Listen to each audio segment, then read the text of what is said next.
This is Gilbert Gottfried, and this is Gilbert Gottfried's amazing Colossal podcast. I'm here with my co-host, Frank Santopadre. We're once again recording at Nutmeg with our engineer, Frank Verderosa. Our guest this week is one of the most visible, popular, and sought-after actors of the last 6 decades. He's appeared in dozens of TV series, including Gunsmoke, Love American Style, The Odd Couple, the original Star Trek, Happy Days, Married with Children, Seinfeld, My Name is Earl, Heroes, Arrested Development, and most notably, The Andy Griffith Show and Gentle Ben. You also know him from the big screen in well-known films like Rock and Roll High School, the original Jungle Book, Grand Theft Auto, Night Shift, Carnosaur, The Rocketeer, The Water Boy, Get Crazy, Apollo 13, How the Grinch Stole Christmas, and Frost Nixon. And that's, as we like to say on this show, barely scratching the surface. In a long and prolific career that started when he was all of 2 years old, he worked with Henry Fonda, Gene Autry, Maureen O'Hara, Red Skelton, William Shatner, Tom Hanks, Michael Keaton, Cate Blanchett, Jim Carrey, Mike Myers and the Ramones, as well as former podcast guests Roger Corman, Joe Dante, Bernie Capel, and Henry Winkler.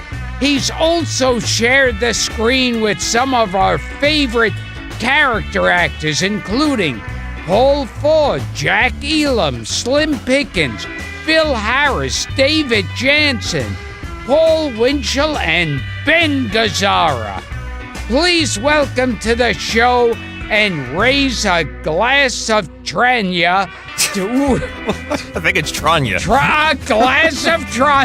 A glass of transvestite to one of show business' most colorful performers and a man who could say he met both Walt Disney and Richard Nixon, Clint Howard.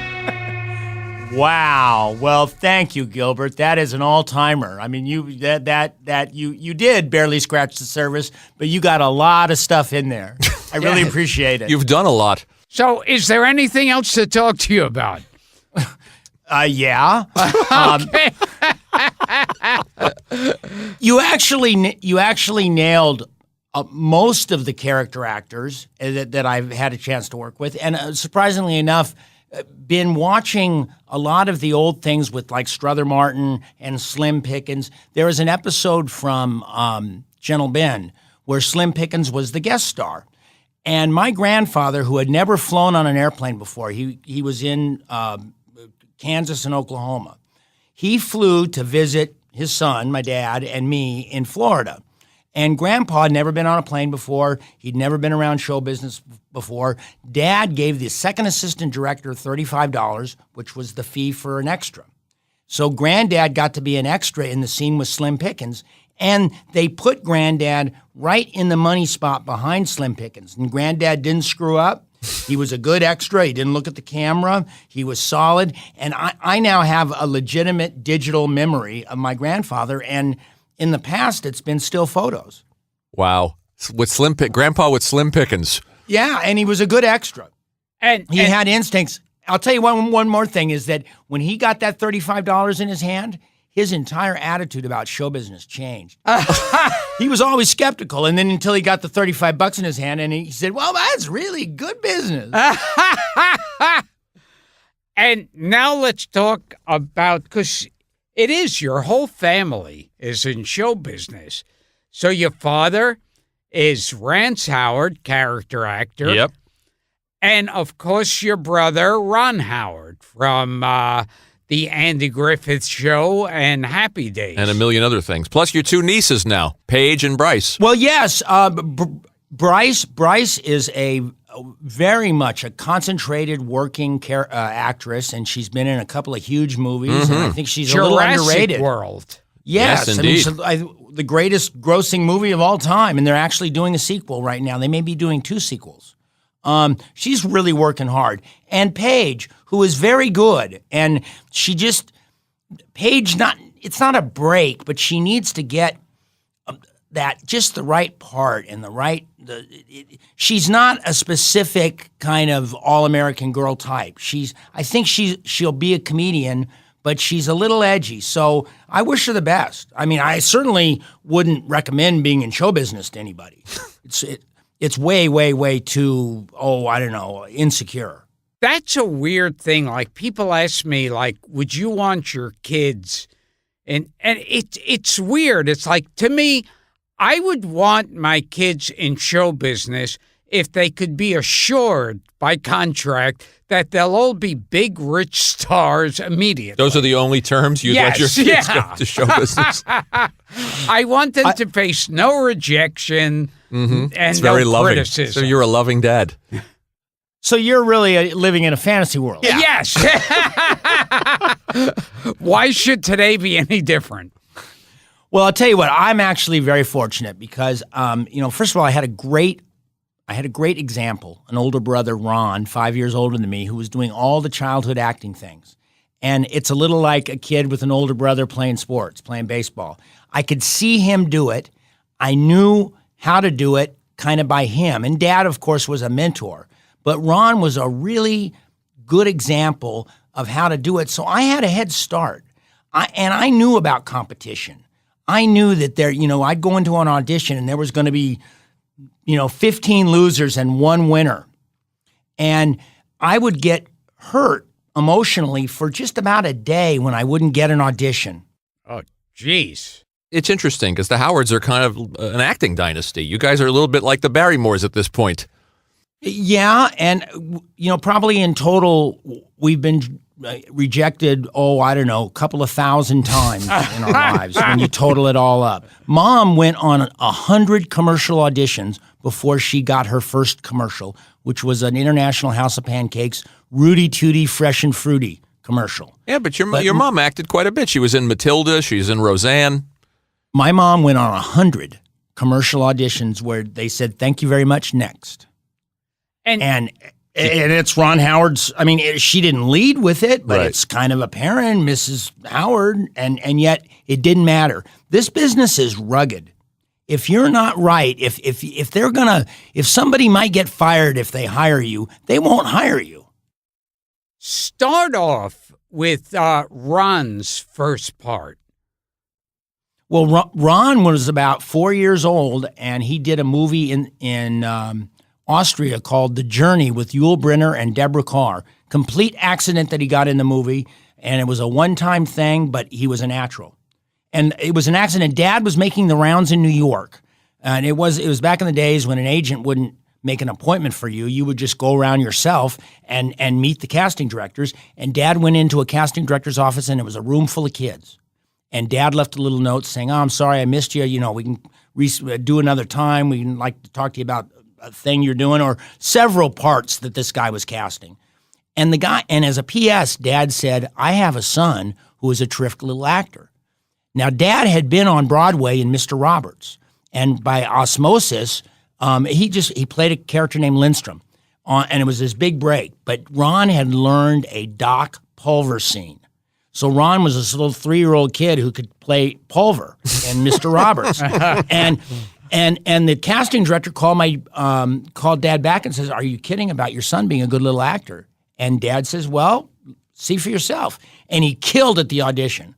And they asked Dad, "Can he learn anything else?" And Dad goes, "Well, I don't know." Anyway, they gave him another little scene. He got the part, and they were going to take the money and put it away for college. That was going to be it. And he was a natural. And he started working. And your first part was on your brother's show. Yeah, we were just talking about that before we turned the mics on. What were you, all of 2, Clint? Yes, it was 1961 was the first time I was in an episode of the Andy Griffith Show, and I played a character called Leon. Yeah, sure. And just recently I saw my very first setup, and I actually, if you look real close, I blink as an actor because I get picked up, and it's obviously about the 3rd or 4th time we had done the setup because you could see that I was kind of reacting. My reflexes were to react to this guy getting ready to pick me up. I held it just long enough to not kill the joke. And it was a good joke. And I ended up doing 5 over the next couple of years. I did 5 episodes of the Andy Griffith Show. And that was another thing you got by accident, because I think your father just brought you to the set because he was visiting Ron.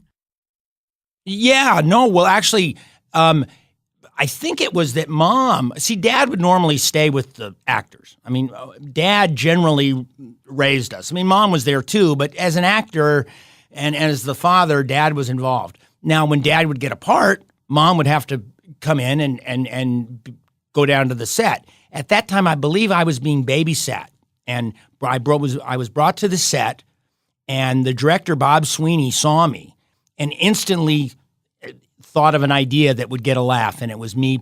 It was Barney, Don Knotts, having his way with me. Well, not really in that kind of way. A gag. Again, not really in that way.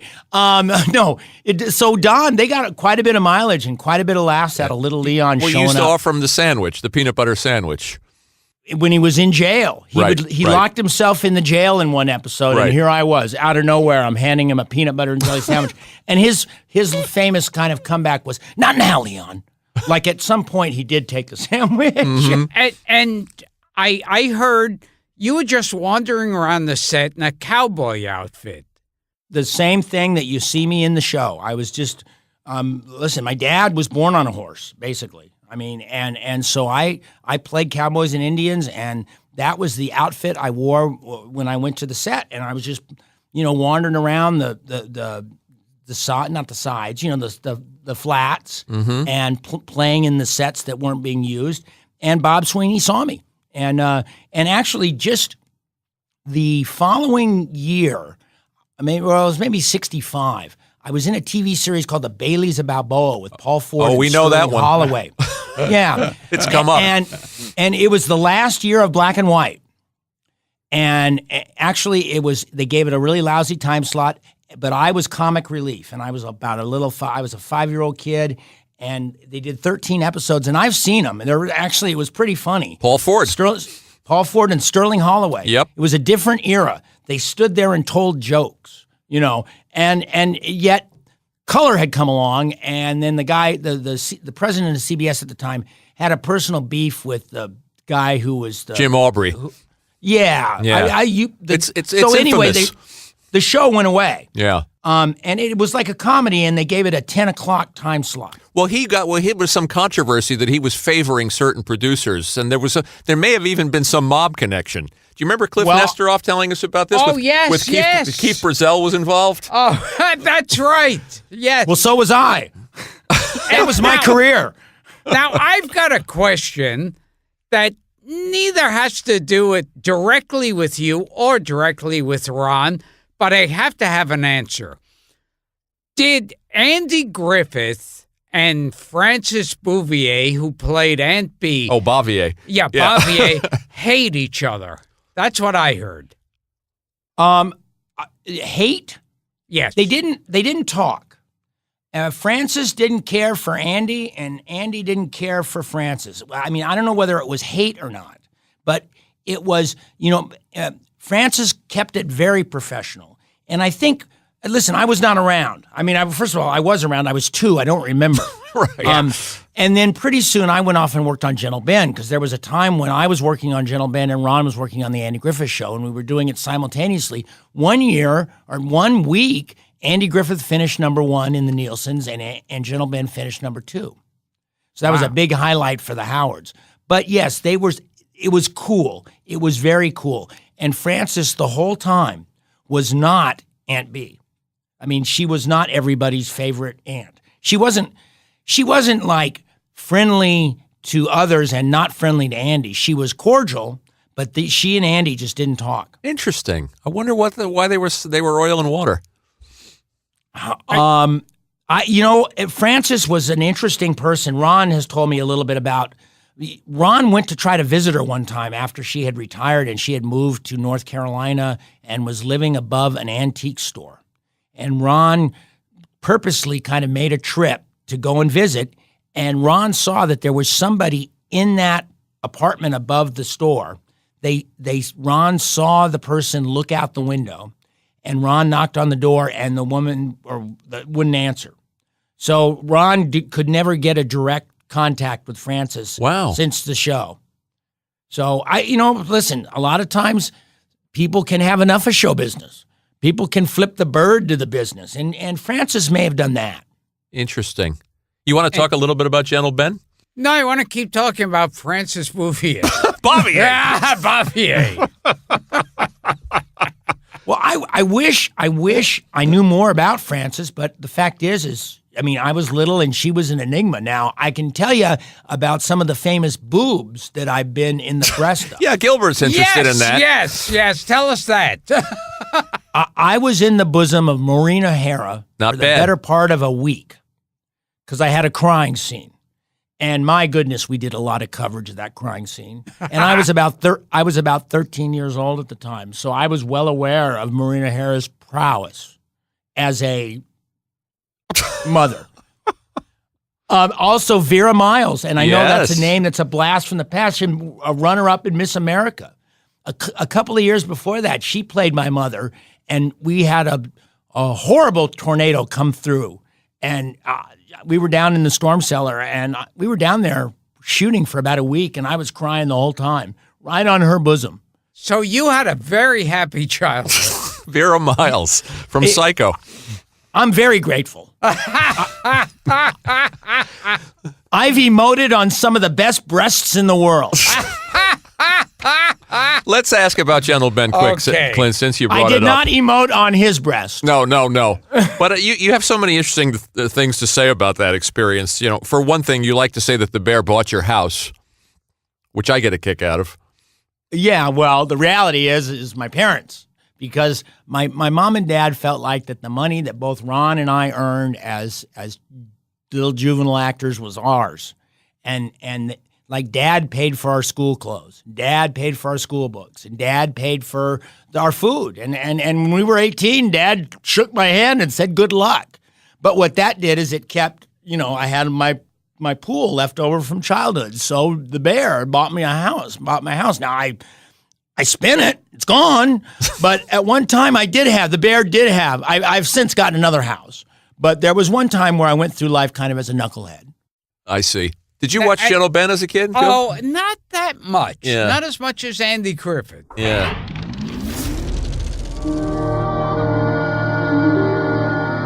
The Florida Everglades, wild and beautiful, mysterious wilderness, where adventure is tracked each week by a little boy and a great black bear called Gentle Ben. Ben, did you meet a little girl out here in the woods today? She's lost out there, and you're the only one that's seen her. You just gotta find her. Here is big excitement and thrilling action, filled with all the wonders of the great outdoors. A totally new experience in television entertainment. Starring Dennis Weaver, Clint Howard, and Beth Brickell. I'm going to ask you one last question about Gentle Ben, and that's not directly about Gentle Ben, but about meeting Nixon. Oh, which happened right around that time, did it not? Well, it was a little after. Gentle Ben probably had been canceled. I was with Maureen McCormick and Darby Hinton. Darby Hinton had been in Daniel Boone, and Maureen McCormick was in Brady Bunch. Sure. And we flew to Washington, D.C., and we were in a travel log, a kid's travel log that Art Linkletter was producing called A Kid's Eye View of Washington. And the coup de grace was us getting to interview Nixon in the Oval Office. I guess Nixon and Art Linkletter were friends. Art was a conservative kind of guy back then. And anyway, so they asked us to come up with questions. And I had a simple question I wanted to ask President Nixon. And that was, I've been paying taxes for 10 years. I was 12 years old at the time. And I don't get the right to vote. Isn't that taxation without representation? And they wouldn't let me ask that question. They would. No, they let me ask some softball. I just remember President Nixon, he was sweating like a pig, and he had jowls like a hound dog. That's your memory. Yeah. So anyway, it was a wonderful experience. We did studio school in the basement of the Smithsonian Institute. And you had been paying taxes since you were 2. Yes. No bullshit. I made $67 that first year, so It was $100 gross, 67 net. They taxed me like $33. Did you know that he had a tax? He had a tax form when he was 20, when he was 2. The simple tax return, and I have it from 1961, is about 5 inches by 7 inches total. Gilbert started very young in the business. He started at 15, but 2 takes the cake. I didn't make money till God knows when. And isn't that a good feeling, Gilbert, when you're working and you're being creative? I mean, it didn't happen to me because I don't remember when I was really started in the business. But that first time when like you're a pro, you give up your amateur status. I remember one time working in some place, like some basement place, where I got $7. And then I went back there a month or so later, and then they paid me $5. You came down. So I was down. Do you remember where this was or how old you were? Oh, God. Of all places, it was the bottom of a church. Wow. Which I should have been struck by lightning going in. Right, of course. kind of a blue routine. Was it blue? Was it? No, it hadn't. I hadn't become totally disgusting back then. Well, you must have done something to go from $7 to $5. Yes. That's what I'm thinking. Now, you said that you and Ron were bullied when you were kids. Yeah, we got picked on, sure. Especially Ron. Ron was more of a geek than I was. Ron blazed the trail for me a little more. I was the little brother. We went to the same elementary school, the same junior high, the same high school. People were a little more familiar with me. Ron was fresh and he was Opie. And like Ron played high school basketball. And, what do you think the opposing cheerleaders in the opposing gym were chanting when he was at the free throw line? We can imagine. Opie. Oh, yeah. Opie. And listen, he got picked on. There was one time he went to a reunion. There was a guy that picked on him in high school. And it was one of these guys where this guy was the littlest guy in the group. So they were all picking on Ron. But they let the little guy really kind of, get some shots in. And I don't mean physical like they were hitting him. But anyway, at a reunion, Ron saw the guy. And the guy came up and tried to be really friendly like they had been buddies for life. And Ron, I heard this through a third party. Ron got plenty of money back for his, what's the term? He got payback. He got a pound of flesh back. I see. He dressed this guy down something awful like, you didn't live a very good life, have you? No, you've been actually really doing bad, haven't you? And in front of everybody, Ron was just sort of, saying, oh boy, I've done really good and you've done really bad, haven't you? And it just kind of embarrassed him. But Ron, it was a payback because it hurt. It didn't hurt me so much, but it hurt Ron when they picked on him. Was it jealousy because you guys were on the tube every week? Yeah. Some of that? I think partially. Even though it's you were in an industry town? And you know what? We might have been in an industry town, but the Burbank School District never acknowledged that show business was part of the community. So we were outsiders. And we had, Ron was on the Andy Griffith Show, so he went to studio school when the Andy Griffith Show was on. So he was only in public school for a limited amount of time. And I was a little more, but still I was down doing Gentle Ben down in Florida, and I had a teacher down there. When I came back, I only did Gentle Ben for 2 years. When I came back and went to school, I stayed close with my friends. And there were people that may have been saying things, is the bear double parked? Or, people would try to say stupid stuff, but I didn't have Opie hung on me. Yeah, sure. Now, here's getting back to the bear for a second. How close were you with the bear? I mean, how gentle was he actually? And 700 pounds, wasn't he? He was I don't know, 650, 7. I mean, I never stood there and watched him. I watched him eat and I watched him poop. I never watched him weigh. He ate prodigiously. He would eat like 24 loaves of bread a day. He would eat a dozen heads of lettuce. He'd eat a bag of monkey chow. He'd eat a couple of boxes of donuts. What is monkey chow? Well, what you feed monkeys. Oh, I see. Oh, geez. You familiar with that, Gil? No. This is the first time You've never owned a monkey? No. He's acted with a few. Yeah. No. No, there's. I think what's that company that with the Red and Purina makes monkey chow. They make monkey chow. Had no idea. This show is so educational. I was in a movie called Funky Monkey with a few different. You never acted with a bear, did you? No. Were there monkeys? No. So now, how did they was the bear on a chain when you were doing the scenes with him, or? Well, the bear had an outfit. He had a costume, and it included having a chain, and it wasn't for the benefit of the show, although it was easy for the animal handlers to have him with a chain collar because then they could just hook him, and then you've got him by a chain. I mean, I jerked on the bear's chain for a couple of years, pretty steady. But you know what? It was all about food. It was all about food. The bear, I don't think he really cared who was giving him attention as long as they had food. They would get the bear to follow me by rubbing honey on my hand or putting a couple of cookies in my pocket, and the bear would follow me.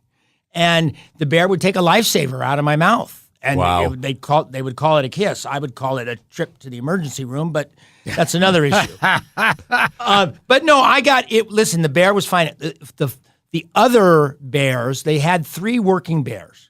And one was a little smaller, and then 2 were pretty much the same. We had a lot of other animals. Ivan Tors, who produced the show. Yeah, he's a legend. He was trying to do Disney with animals. He bought property to try to make an amusement park down there where it would be, his aunt Flipper, Daktari. Yep. He was had the built guy. Cowboy in Sea Africa. Hunt? Yeah, Sea Hunt with Bridges. Lloyd Bridges. Yeah, he was behind all those animal shows. Yeah, no. Well, he was trying to become Walt Disney, and it didn't work. He got out over his skis, and financially, it didn't work. It was kind of nice to be a part of it. He made movies. Sure. He had a facility down there where they were training bears, and they had like a compound. It wasn't more than just bears, and they let me wrestle with the little bears, which that was really fun. And Ivan Tors made a movie down there while we were working with Tony Randall and Janet Leigh. We've talked about it. Hello down there. Oh, it's Richard. And a young Richard Dreyfuss. Singing to a love song to a goldfish. Little goldfish. Yes. Well, because Ivan Tors, one of the things he specialized in was underwater filming. Yes. And all of his guys, they had it. Yes, he had it wired. And I'll tell you what, Janet Leigh worked on that movie when they went to the rap party. I was the only one that danced with Janet Leigh. Oh, that's a good story. Well, she just didn't. She was tired of having these guys, hitting on her.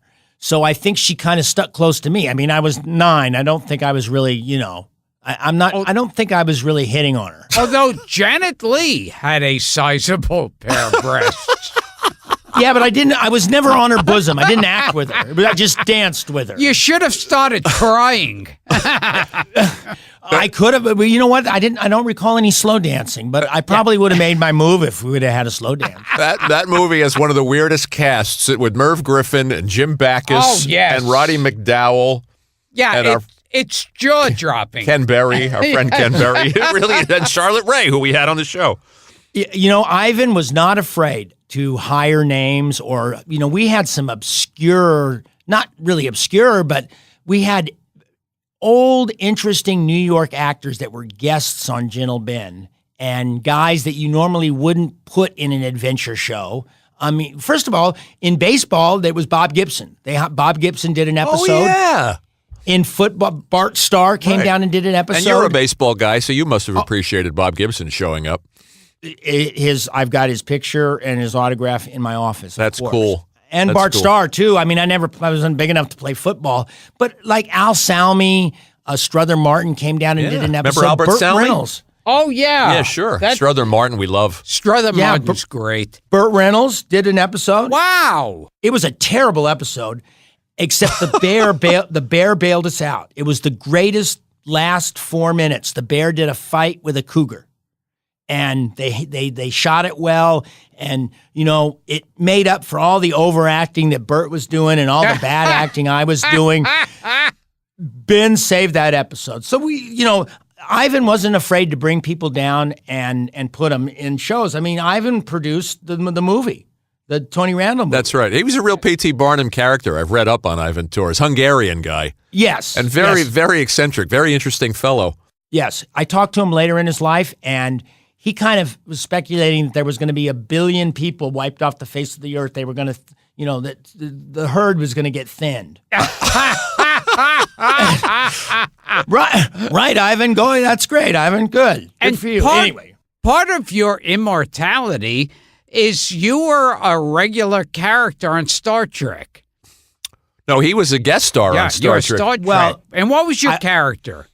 Well, originally I was Commander Baylock in the Corbinite Maneuver. It was like the 4th episode that they did. Yep, first season. Yeah, it was very early on, and they had done a pilot without William Shatner, and then they had done a pilot with Shatner. And I think my episode maybe came up right next, and I played an alien. I played an old alien, and it was a popular episode in the first season when I went in and auditioned for George Lucas. The first thing he did, instead of saying, hi, Clint, or he said, Commander Baylock, Corbinite Maneuver. That's great. I'm Baylock. Welcome aboard.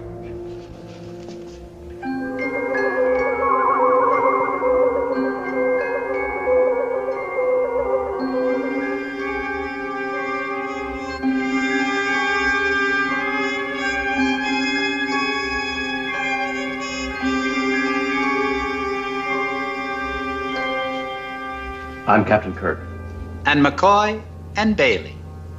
Sit. Be comfortable. Go ahead. Be seated.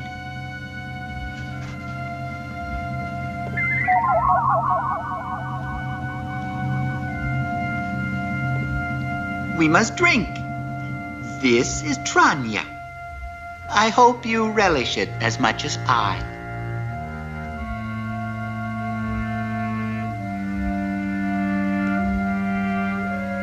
Commander Balak. I know. 1,000 questions. But first, the Tranya.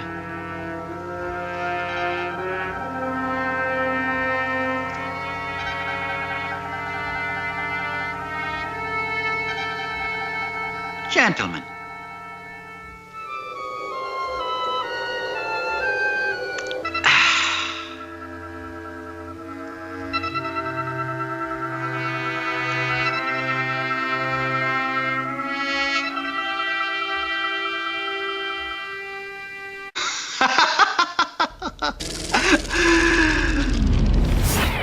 And I was getting ready to audition. I mean, that just talk about killing the frigging vibe, because the last thing I thought of was me as a little kid doing Star Trek. And I'm in my mind, I'm thinking to myself, George, get a life. And, I didn't get the part, and George has made $1 billion. But he was a Star Trek fan. I was in Deep Space Nine. I played a human being, and they didn't have very many human beings on Deep Space Nine. They were all aliens of some sort. And then I was in the Enterprise, which was the prequel to Star Trek, and I played a Ferengi. I remember that. So I'm one of, in fact, I may be the only one who's been in the original and the most recent. They're doing another Star Trek series now, and they contacted me. And when they find something, they want to try to get me in there because they appreciate the legacy. I think you're one of a handful of actors that was in all the different series. It's like you and three people. Okay, well, yeah. For a while they didn't want actors who had been in the original series to be in like Next Generation. Right. They did because they thought that it would throw off the show, the continuity, if they'd see a face that they saw in another version of Star Trek. It was an accident. They forgot I was in Star Trek when I got hired to be in Deep Space Nine. I sent Gil the clip last night just to. Did you watch Baylock? No, I don't watch anything you say. Okay, good. No, you should. But I tell you, first, what were you, 7 years old? I mean, and your voice is being put through a synthesizer, so it's not your actual voice. But if people go back and look at the clip, and it's on YouTube, for people who aren't intimately familiar with the episode, I mean, your acting is so unbelievably natural for someone of that age, if I may say. Well, thank you. It was, that was a lot to chew on. And Dad was always wonderful at teaching and also the discipline of continuing to do the homework. You know, Ron and I were more prepared than anybody ever on the set that day, adult or children. We had it's not that we memorized our lines, but we knew what we were supposed to do. So, you know, when I did the Star Trek thing, Dad had prepared me for the distractions of being in the suit, in the costume, and of course they asked me if I wanted to shave my head, and now it would be no problem. But back then, I didn't want to be in like third grade and have a shaved head. But even the way you bring the drinks out, I mean, with the Tranya reference, by the way, that was in the intro. Yeah. But the way you're maneuvering, the way you're moving around, the way you're bringing the drinks, and then you recognize that they're afraid to drink the Tranya, so you drink it. And I'm watching it with my wife last night, and I'm thinking, okay, it's ridiculous in premise, but look how natural Clint is doing this. Well, yeah, thank you. Like a 40-year-old. Well, I had been in the business 5 years by then. It's so incredibly smooth. I'll tell you, there's an episode of The Fugitive where I play, it's something strawman. Anyway, I was very young and I was acting. You could really see, I think I was better in The Fugitive than I was on Star Trek. Interesting. But The Fugitive, I was this little guy and so natural, and I would print the footage that I'm seeing today. I would say that's good. And, it's just, I don't know. I always had, I always felt comfortable in front of a camera. I was never intimidated. And Dad said I was always enthusiastic. He goes, I was never afraid. If I was supposed to kick somebody, I kicked them.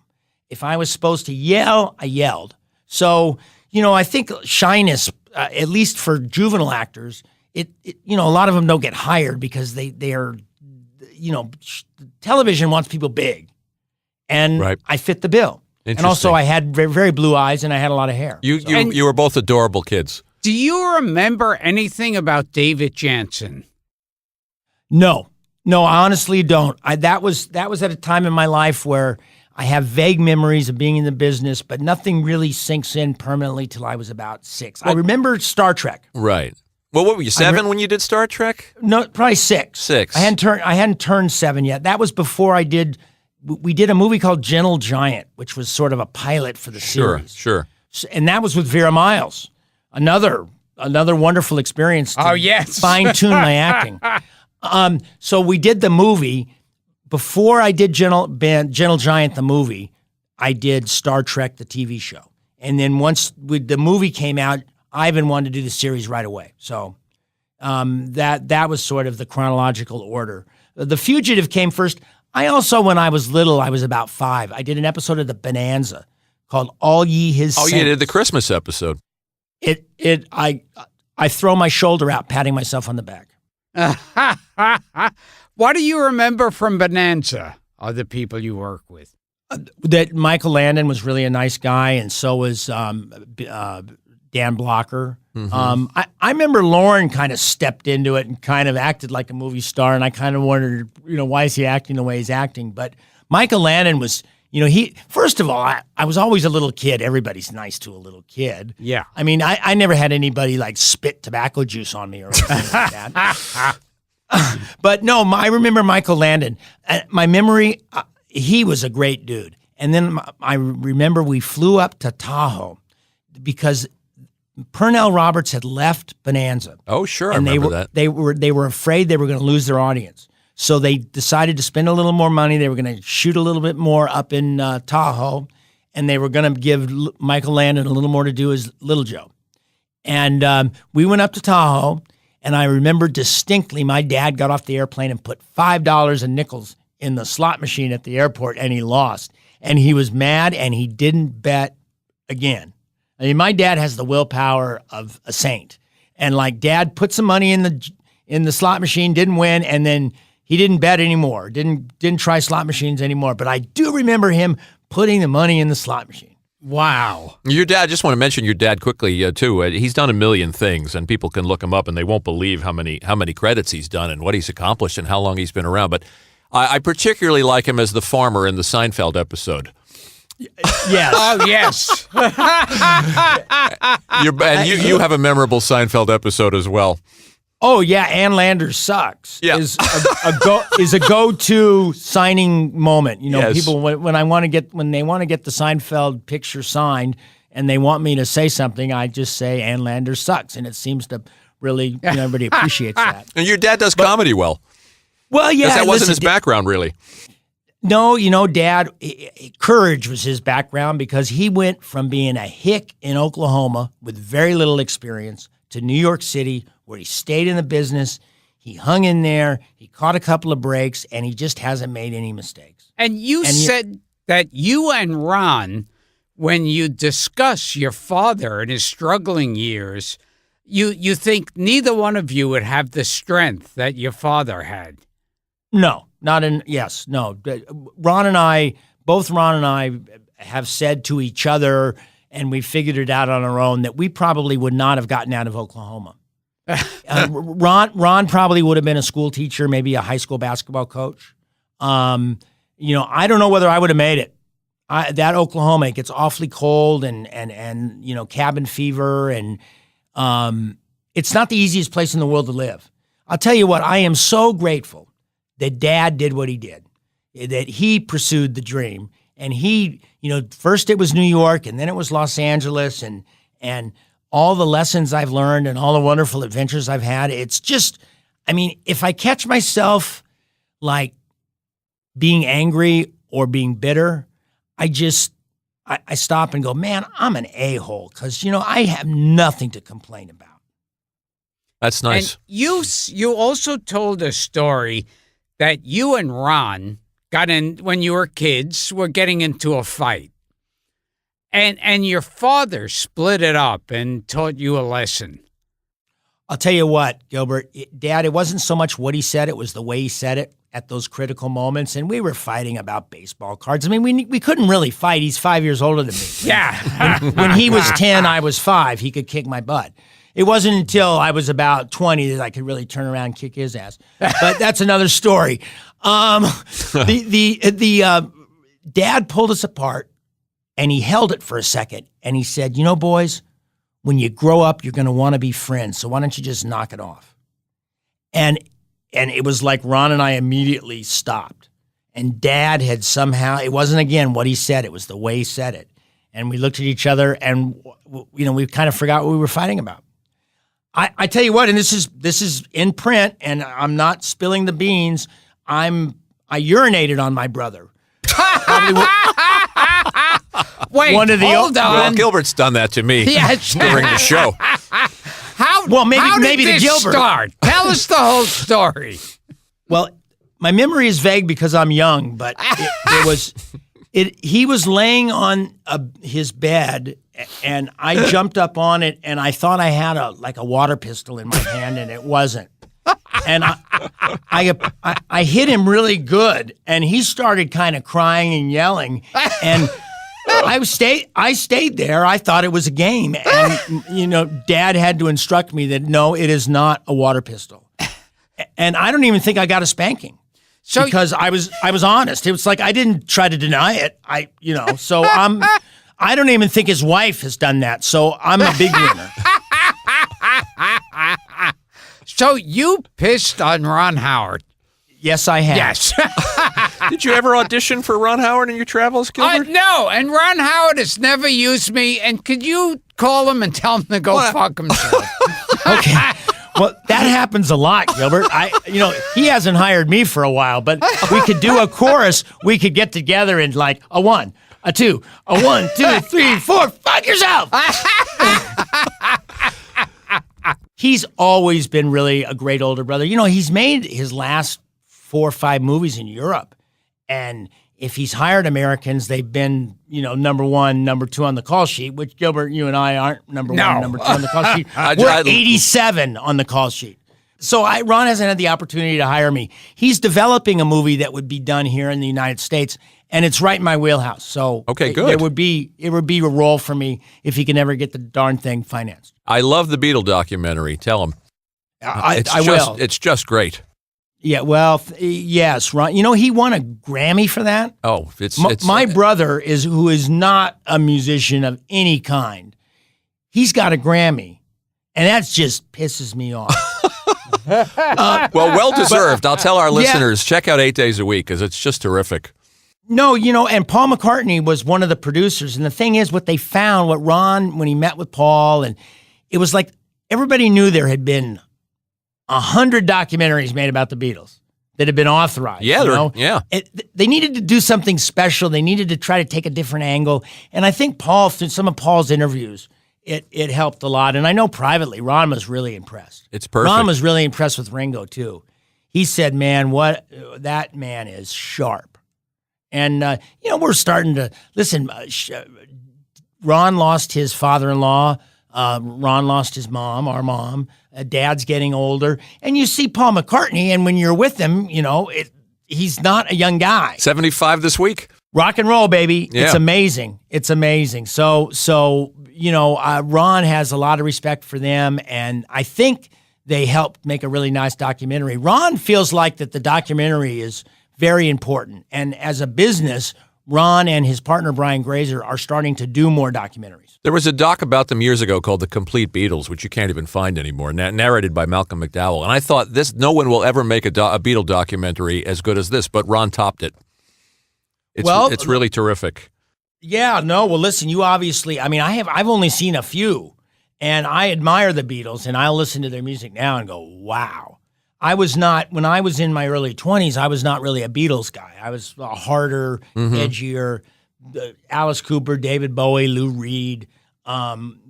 It was just a different kind of a music. It wasn't until later when I saw just how good they were. Ron asked me, is there any question I should ask Paul? And I blanked. I had a great question what was it like when you heard your music being played either in jazz or like in full orchestra in a classical way? Oh, that's interesting. Yeah, how did it make you feel? Because they wrote the song when they were kids. Yeah, we just had Peter Asher here on the show the other day. Can you imagine listening to a tune and like the Boston Pops is playing it? And when you wrote it, you were an 18-year-old kid? Sure. Or people that he admired, like Otis Redding, covering his songs. Yes, because you know when you're a rock and roller, you think you're making good music, but you know you're insecure.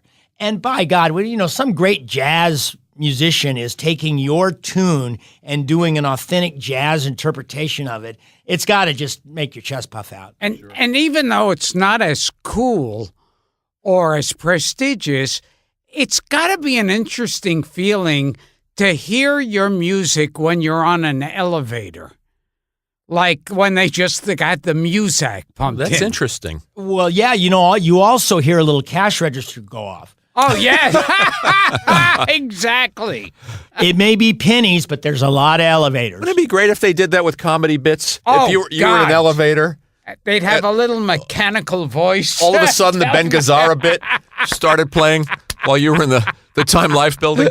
Hey, Gilbert, that's not a bad idea. You could maybe start a little cottage industry, where you do little comedy bits for elevators. Comedy music. That would be great. Get on that, Gil. Yes. Yeah. Now, just write us about 300 of them and have them by next Monday.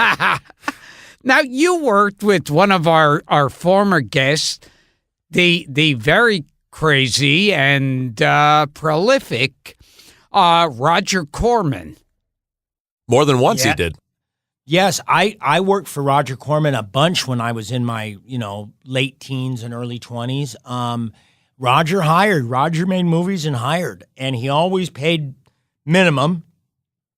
Towards the end, he would give me a little bit more than scale. But it was about the work. And the funny thing is, I worked for Roger. I did, Eat My Dust, which is the thing Ron starred in, and then Ron directed Grand Theft Auto. I was in Rock and Roll High School, which was made by a lot of Corman people that ended up doing a lot of really wonderful things. I was never a person that he had to creatively deal with. Like Ron was a director, and like Ron would ask for more extras, and Roger would say no. And Roger would ask for things only because he wanted them in the trailer. And Roger had a way of communicating or a way of dealing with creative people. When it was me, he obviously thought I was okay because they kept hiring me. But he never came up. He never went to like a rap party. He was never around for that. It was by the time I started working for Roger, he had become a real executive of the B-movie. Back in the day when it was Nicholson and Francis Coppola, Roger was more hands-on. But even so, he supplied, I bet you I did 15 movies for Roger Corman, which is, for a young guy, and I just kept grinding. I kept doing the work, and the one fortunate thing is I never got stuck with one, like Jay North from Dennis the Menace. Dennis the Menace, yeah. Poor Jay North. Well, when you're a kid and you're labeled something like Dennis the Menace, it's really hard for casting directors to see you as anything else. And the one thing I'm very grateful for is like God made me a character actor. And, so I did Star Trek when I was little. I did a lot of little characters. I played a Mexican in an episode of Virginian. Oh, that's right. Yes. So I wasn't pinned down to anything. And of course, nobody confuses me with John Travolta, looks-wise. But there's been a spot for me, and I've been very appreciative because, I've got a pension, I've got a little dough in the bank, and I've got a lot of friends and a lot of people that make movies or make television and think of me. They don't always hire me, but they think of me. Did Roger think he was making a disco movie with Rock and Roll High School? I saw an interview with you, and you said he couldn't tell the difference between rock and roll and disco. He was trying to capitalize on the disco craze? Well, yeah, Saturday Night Fever had just come out. And Alan Arkish, the original script was called Disco High. And even though Alan knew they were going to make Rock and Roll High School, they sold Disco High. Roger didn't know the difference between who the Bee Gees were and what their music was and what the Ramones. The Ramones were just the cheapest available. There were other bands that were like auditioning or not auditioning. They were being considered for that role, and the Ramones just lowballed and got the job.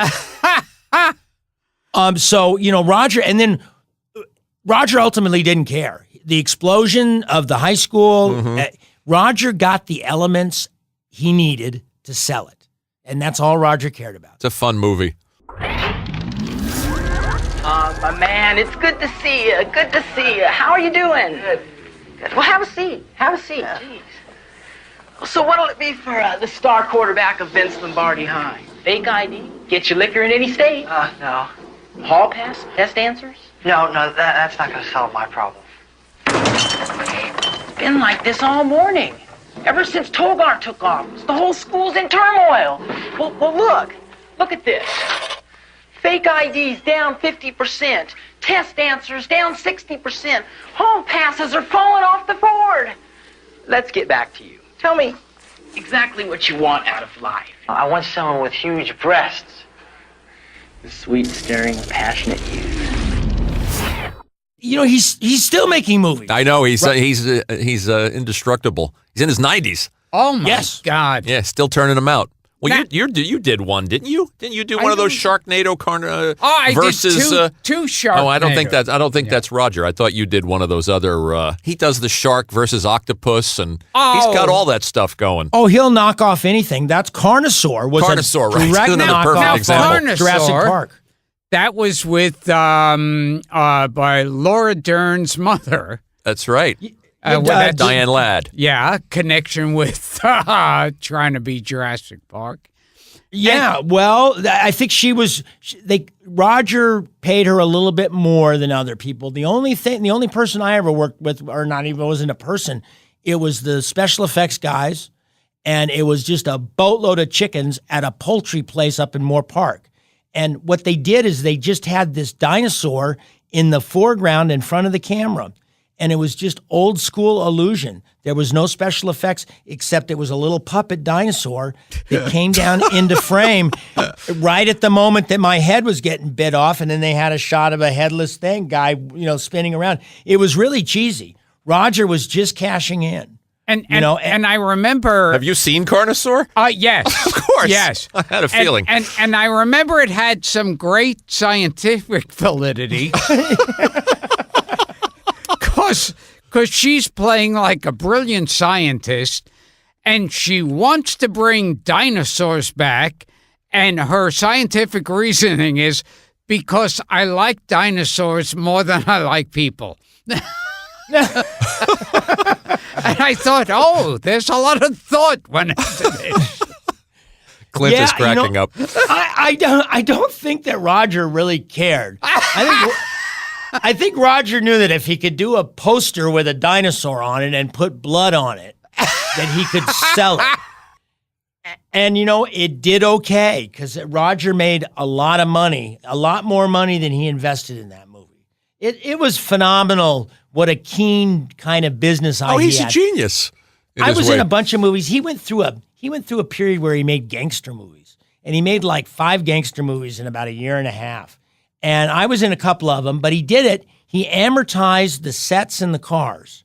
One movie had F. Murray Abraham and Martin Sheen. He did one with Babyface Nelson with C. Thomas Howell. He had Charles Bronson in one of them. Yeah, and but you see, he would make a string of them. I think Godfather had come out, and he was trying to cash in on that kind of mafia bad guy thing. And he did Dillinger and Capone. He did Babyface Nelson. He just hacked them all out. In the old days, St. Valentine's Day Massacre. 20 days was a lot of work. I mean, if he gave you 20 days to do a movie, that was a lot for Roger. By the end, interns were being the sound men. Roger would go to any length to cut a corner. Do you know this story, Clint? We had him on the show with Gilbert. Yes. You bring this up, which was was it the Terror where he had the sets built? He was going to play tennis. It rained. And he figured, well, I'll make a movie, and Boris Karloff owes me a few hours of work. Instead of playing tennis because of inclement weather, he decided to knock a movie out in a couple of days. Because he thought he had an actor he could get for free. Probably.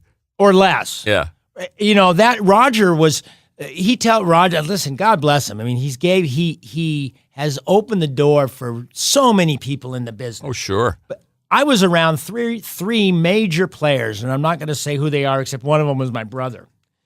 And they all felt like, right, and I'm sure rightly so, they felt like that Roger owed them money.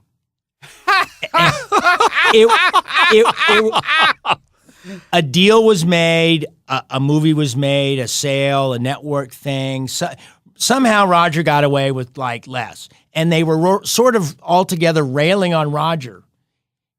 And then they started talking about giving him the Thalberg Award, which is the producer of the Lifetime Achievement Award for producer. So on one hand, these guys were as successful as they were still talking about how Roger screwed him out of $10,000 or, something like that. And yet in the next sentence, they're talking about nominating him for the Irving Thalberg Award.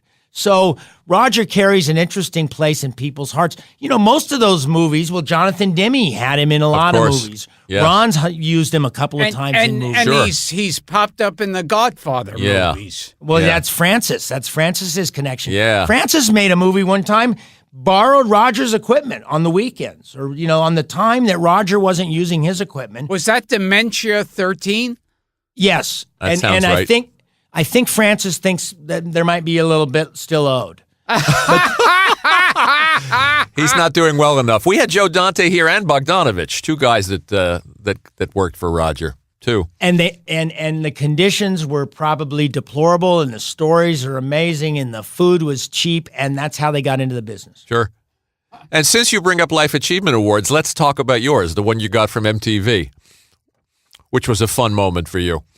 Yeah, I found out I was going to get the Lifetime Achievement Award on April 1st. My agent called me and said, "You're going to get the Lifetime Achievement Award for the MTV Movie Awards." And I knew what day it was. And I said, "Daryl, shut up." And he went, no, really, they really want to do it. And they decided, and as it turns out, there's a handful of people that figure it out. They gave it to Chewbacca the year before. I mean, it's not exactly the Pulitzer Prize. Yeah, but an Oscar winner handed you yours. You know what? And I was honored. I really, truly was. I thought, man, this is pretty cool. And I knew it was a great moment. I was at the time of my life, I felt like I could use the advertisement. I could use the publicity. And I started thinking about what I was going to say. And my dad reminded me, I came up with a couple of jokes. And my dad said, keep it serious. If you keep it serious, if you take it seriously, the crowd will pull behind you. And you know what? He was right. I wrote a little speech and made it, humble, and it was truthful, but I kept it not jokey. And they loved it. Now, right before that, I was a huge David Bowie fan growing up, and we were doing it at the Santa Monica Airport.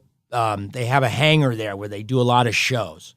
And they had me in the audience, and I knew when they were going to do my number. I knew what I was going to say. I was just praying I wasn't going to throw up on myself. And I was needing to go to the bathroom. I was worried about getting the speech out right, saying everything right. I was nervous. And Julian Lennon had done a version of Heroes. No, Jacob Dylan. Jacob Dylan had done a version of Heroes, David Bowie song. And it had been, I think it was in Titanic that year. Anyway, they played it live right before my segment. And I started listening to David Bowie's song, and they did a great job and a great version of it.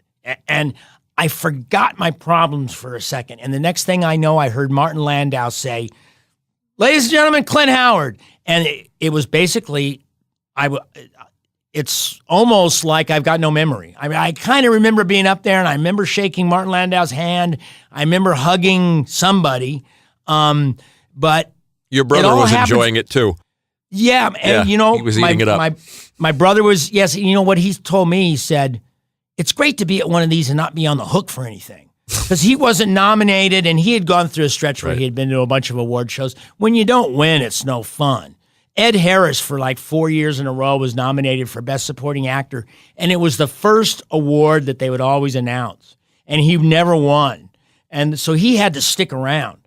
And he at the time, he smoked cigarettes, and occasionally he liked to have an adult beverage. And can you imagine sitting around feeling, because he's a wound-up guy, and he wanted to win. And, of course. And when you don't win, the rest of the evening is just BS. Well, the clips on YouTube, I'll direct our listeners to it, of you winning the award and running out of the audience and Martin Landau giving it to you. It's a fun moment. It's fun to watch. And I'll tell you what, I felt really nice. A few years later, I was at the Super Bowl in New Orleans, and Joel Gallen, who had produced, he ended up doing the roast for William Shatner. Yeah, Gilbert, you've worked for him a bunch of times on those roasts, Joe Gallen, 10th Planet. Yeah, I've done a bunch of those. He's done a million of those. Yeah, well, he did the Super Bowl halftime show that year. And he came up to me at a party there in New Orleans, and like U2 was there. It was right after 9/11. And Joel got up, came over to me. I didn't really recognize him or know who he was. And he said, "You know what? You were in the best segment I've ever directed." And it just made me feel really good. It just, between those clips of them talking about Clint. Yeah. Because Ron had just worked on EdTV. I'd worked on EdTV. So Woody Harrelson and Glenn Close. And it was a pretty easy pickup to get those people to do those It's spots. a good gag, though. It's a good worthy gag. It was a good gag, and Joel was really proud of it. So, that made me feel good. When you get acceptance or acknowledgement from your peers, it is always nice when somebody genuinely comes up and says, "God, that was, really good." I mean, don't you feel, Gilbert, that as soon as he gets the respect from his peers, he'll let you know. Yes. one day, someone's going to come up to me and say, "Hey, that was passable." Yeah, that was pretty good. That was pretty good. Yeah, that wasn't completely embarrassing. Hey, listen, I'm no BS. I've seen you be pretty friggin' funny. Oh, watch those thank roasts. you. Watch him roasting Bob Saget and I will. I'll go back and they're check. really he's a house on fire. And you once described your career. You made a description of your career as being like a booth at the Midway or something like this. Well, yeah, listen, I'm not a doctor. I don't shape social ideas. I'm an entertainer. It's like I work at the Midway at the Carnival. I have a booth. Or I work I at a love booth. that analogy. And every day I open my little cigar box and people walk by and I have my little act and they drop coins in my cigar box. At the end of the day, I close that cigar box and, oh, look, I made a living. And look, there's been people that have been entertained. I haven't changed anybody's, I'm an entertainer. I work at the Carnival. So that's what I mean by, it's actually, I'm in a booth at the Carnival. Now, some people own a booth. Some people own the Carnival. I'm just a worker. Like I tell Ron, I tell everybody, I'm an Indian. You're the chief. You tell me what to do. It's interesting, huh, Gil? Yeah. How do you see yourself in that context? I see myself in the Carnival and the Freak Show. Not cleaning up after the elephants? Yes. Clint, I never saw Carnosaur, so Gilbert has it all over me on that one. But I want you to know I did see Evil Speak. Yeah. Which I really enjoyed. And Gilbert, I'm going to make Gilbert watch that one. That's the one they wouldn't show it in England? Oh, or yeah, something? they banned it. They called it a video nasty. That was what they called it. They banned it. They banned the video. It was a little horror movie that when the director saw me, I auditioned. They immediately let the other actor go that they had to pay him. And they hired me. They made me pay for my own toupee. It was the first job I ever had where I had to have a toupee. I also had to shave my chest, because I was supposed to be a cadet at a military school, and even when I was 16, I had kind of a hairy chest. So when I was 19 or 20, when we did Evil Speak, I shaved. And it's just like they say, if you shave, it comes back thicker. And it was a mistake because it hurt me later. In Little Nicky, I dripped hot wax on myself. And it was the gag in the movie, and I was dancing around dripping this hot wax on myself, and the prop man came up to me and said, "I'm really sorry, Clint. We looked for prop wax, but we couldn't really find any." And he just handed me a candle. And it takes a long time to get wax out of your hairy chest. So that started on Evil Speak, and that was one of those deals where it was 21 days, and the next thing you knew, the movie was over. I'm going to give Gilbert a copy of it. I think he'll dig it. Oh, and you were also in a horror movie where you were a psychotic ice cream man. Called the Ice Cream Man. Oh yeah, I've played a lot of psychotics, Gilbert. Yes, I was in the Ice Cream Man. I was also in a movie called Ticks. Now, not the mammary gland. I remember the that insect. one.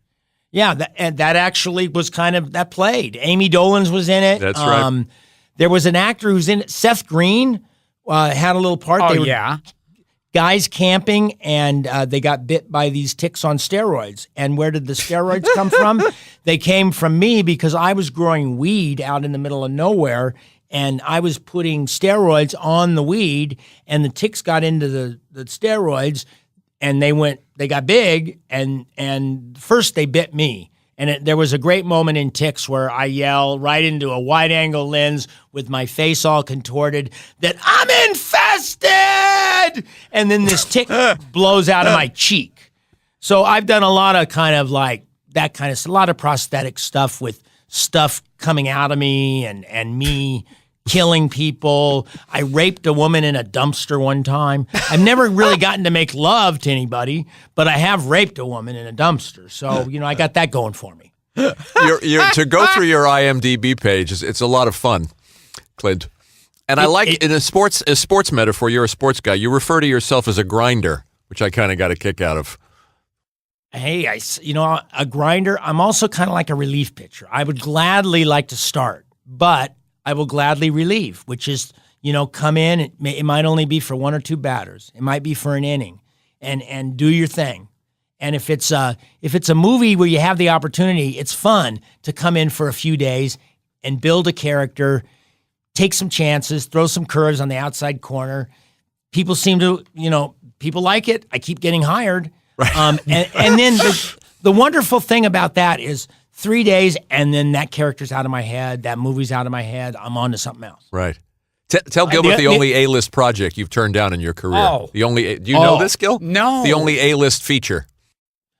I was sort of on a roll and beginning to work quite a bit as, I don't know, about 30 years old or so. And the Flintstones with John Goodman and Rick Moranis. Oh. I thought you'd like that. I was gonna be one of Fred and Barney's bowling buddies. And I saw the design. I saw what they were going to do, and they were going to be wearing like fur loincloth outfits and stuff. And at that particular point in my life, I said, there's a limit. I am not getting in that. Oh, jeez. So that was the one, and I've worked with John since then, and I actually asked him about it, and he said, yeah, it was kind of funky, but he was getting paid a lot. I didn't get paid very much. I mean, I wasn't going to get paid very much. So no first fur line loincloth for me. Now, something else I remembered getting back to Corman is that's how Ron made a deal with Corman that he would do one movie with him if he let him direct.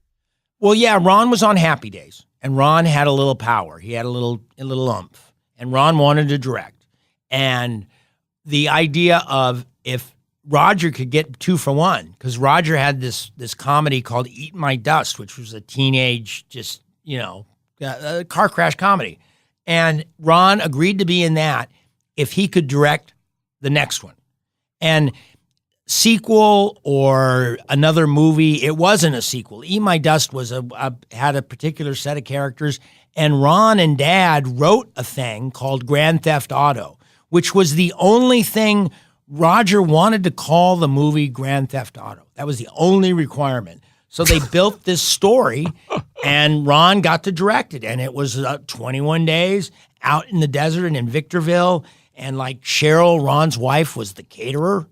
Mom did the catering. I mean, Roger had them. They had catering in the budget, but the catering was so bad, the crew was going to rebel. So Cheryl and Mom stepped in and fed the crew so, Ron could make the movie. What was that great line that Corman said to Ron? If this goes well, the good news is you'll never have to work for me again. Yes. it was when Ron was asking Roger for a couple more extras. That's what it is. You got the story. There was a scene where there was like older people going in a bus, and it was pray to Jesus, here we come. There was some sign on the bus, and this cop commandeers the bus and joins on this chase to Vegas. So Ron wanted the bus to be pretty full with senior citizens for the humor and also just to have, the bodies in the bus. And Roger wouldn't go for more than 4 extras. And Ron went to him and said, Roger, this is going great. And this would be a lot more impactful if we had 4 more extras. And Roger looked at Ron and said, no, Ron, if you do a good job for me, you'll never have to work for me again. I love that. That's perfect.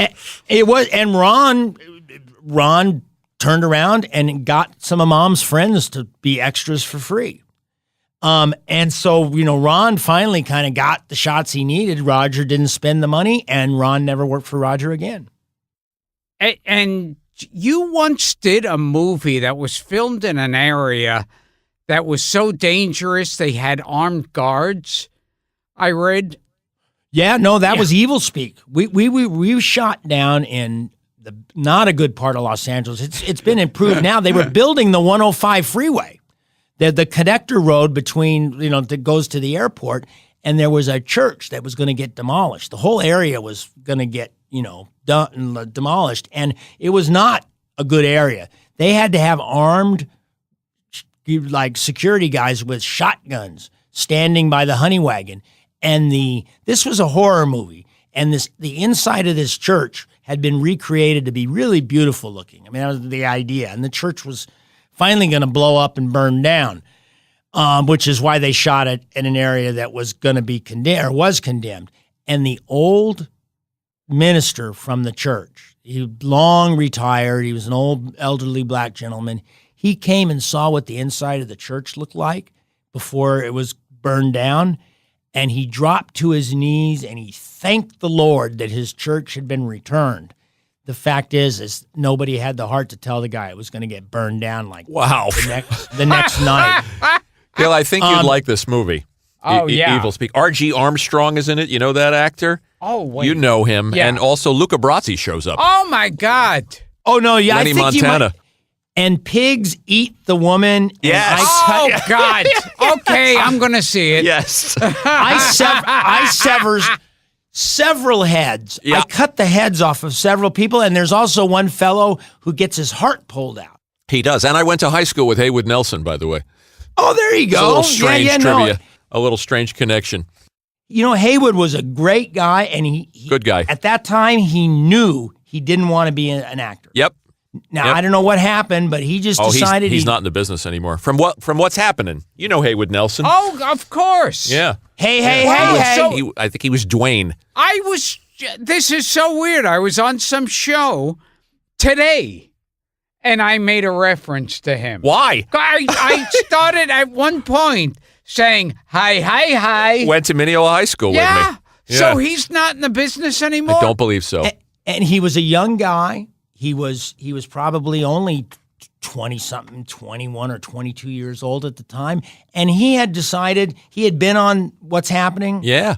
And he had decided he just didn't want to do it. And he was taking this job. It was available, but he had no interest in pursuing it as an adult. That's so weird. I was on the President Show today, it was called. Yeah. On Comedy Central. And we started out of nowhere, made a reference to strange what's happening. coincidences. And I started going, hey. We have a question for you, Clint, from one of our listeners.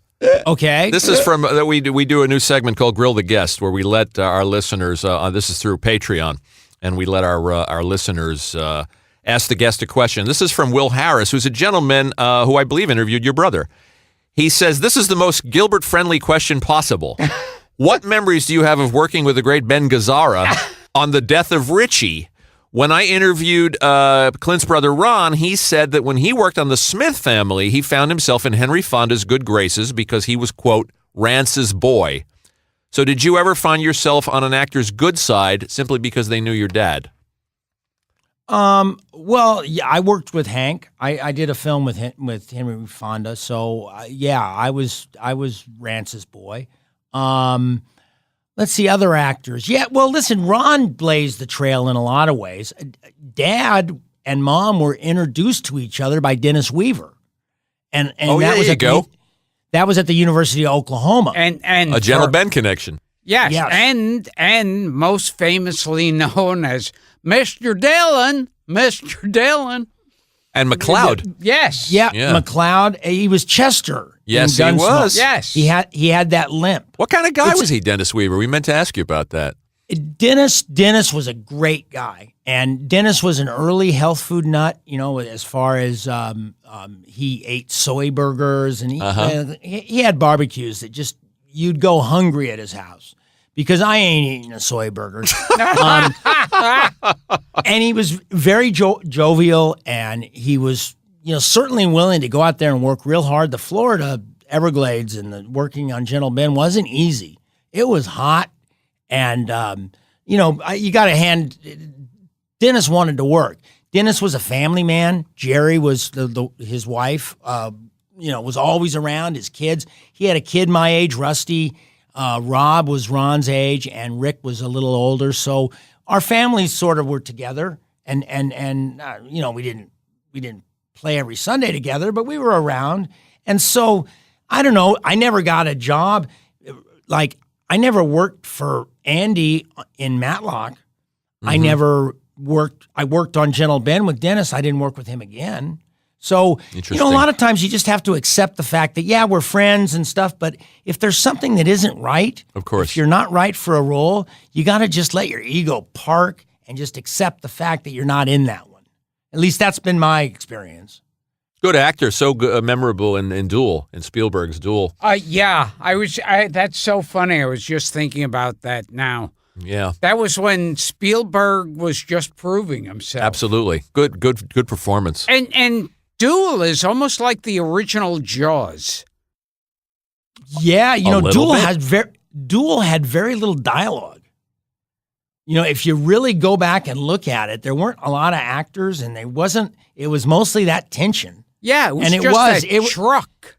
The chase, the pursuer, and the pursuee, and that Steven nailed it. I'll tell you, Steven, talk about a guy who has chops.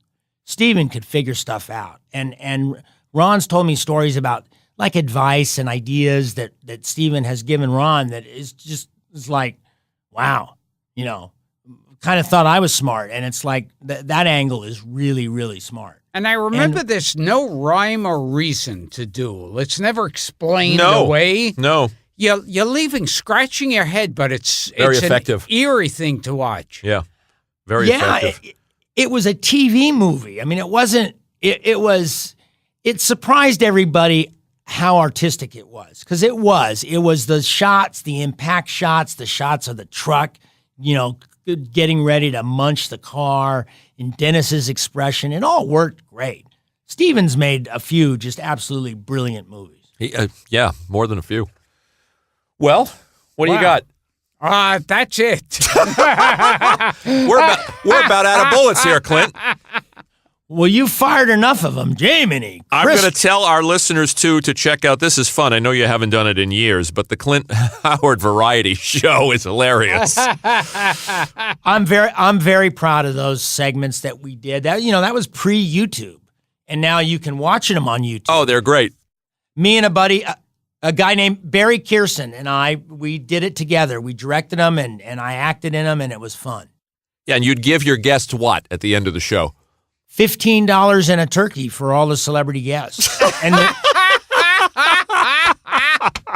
they didn't know what to do with the turkey. Yeah.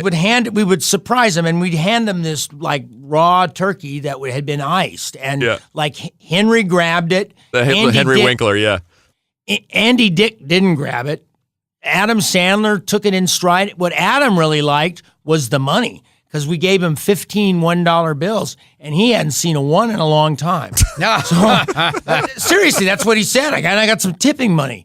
So we gave him $15 and a turkey, except Ron, he was on the show, and we gave him the FU and a Cornish game hen. Gil, you can watch these on YouTube. They're a lot of fun. As Judge Reinhold's on one, and your old friend Johnny Ramone. Ramone was they're great. They're a lot of fun to watch. What was nice is everybody said yes. There was never anybody that had a question about not wanting to show up to the vacant lot and be on the Clint Howard Variety Show. It was a blast. I love you in comedies, Clint. I mean, you've done a lot of horror films. I loved you on My Name is Earl. You're a very funny man. Hey, nobody can play Creepy Rodney like me. I am refining. Creepy Rodney's a favorite of mine. I'm defining the humorous psychotic. That's sort of my goal. That's why you haven't worked together. He's taken your psychotic parts. I know. I'm like you on steroids. Well, we want to thank Monique, too, for setting this up. Well, and there she is right there. We can see her. Monique, thank you so much. This with Clint, we wanted Clint for a while, so I was glad to hear from you. Well, yes. And listen, guys, first of all, I enjoy listening to podcasts. I haven't listened to you guys a lot. I listened to the Adam West one, and that was great. Oh, thanks. I loved it. And I've been on podcasts, and I've talked to a bunch of people who are real podcast enthusiasts, and they always mention your show, that you're one of the, and also Kevin Pollak. They just think you're funny. This guy, Steve, he thinks you're really funny. Did we get a last name out of Steve, Monique? Wait, I think it's Owens. Steve Owens. That sounds familiar. Yes. Okay. Yes. And in fact, he's going to buy one of my snow globes. In fact, you want to plug the snow globes, by the way? Well, I have snow globes for sale for what, $788,000. I'm just trying to sell one. No, $288,000. I just want to sell one. You don't actually sell them, do you? if you got $288,000, I'll sell you one.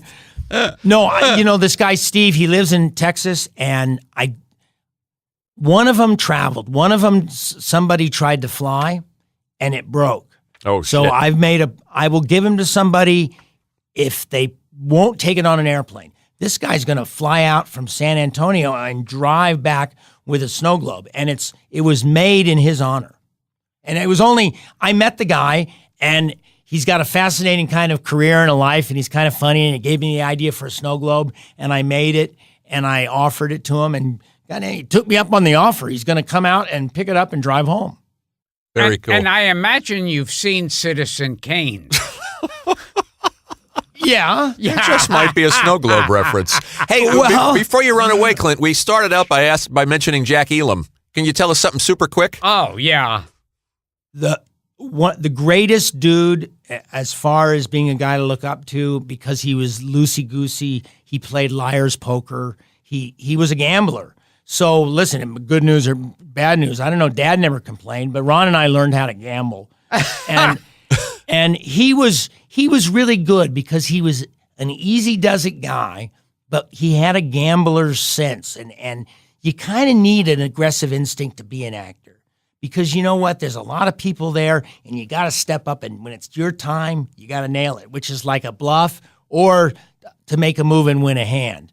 And we used to sit and watch Jack Elam play, and he would laugh. And I got to work with Jack probably about a half a dozen times in movies and television. And we love him.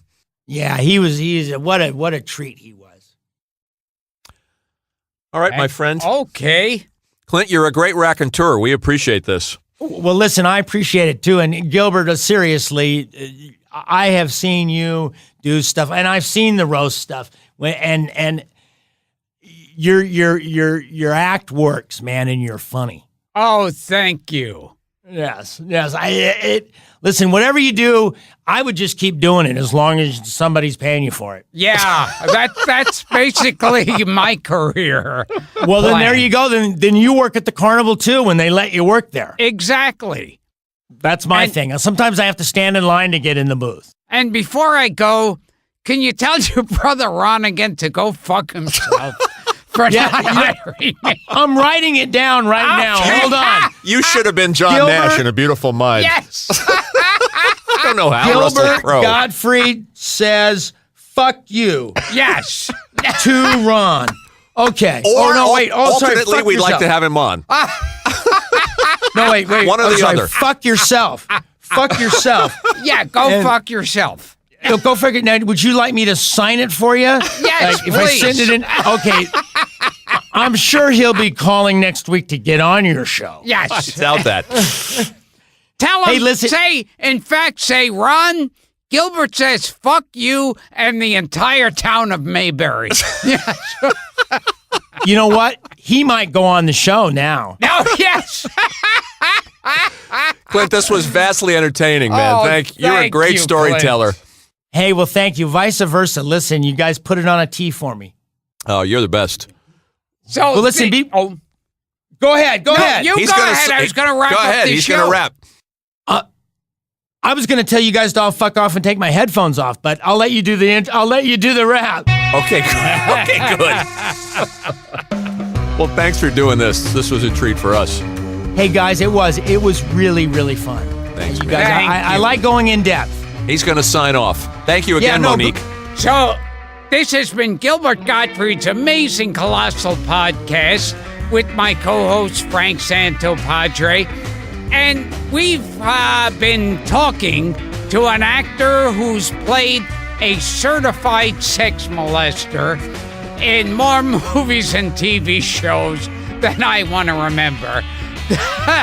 The way fun and versatile. Yes. The fun and versatile Clint Howard. Clint, thanks again. Oh, no, it was my pleasure. And I am versatile. I can rape them, and I can love them, and I can tell them jokes at the same time. I have a feeling our listeners are going to love this one. Well, listen, guys, again, I had a great time. Thanks, man. Clint. We'll talk again.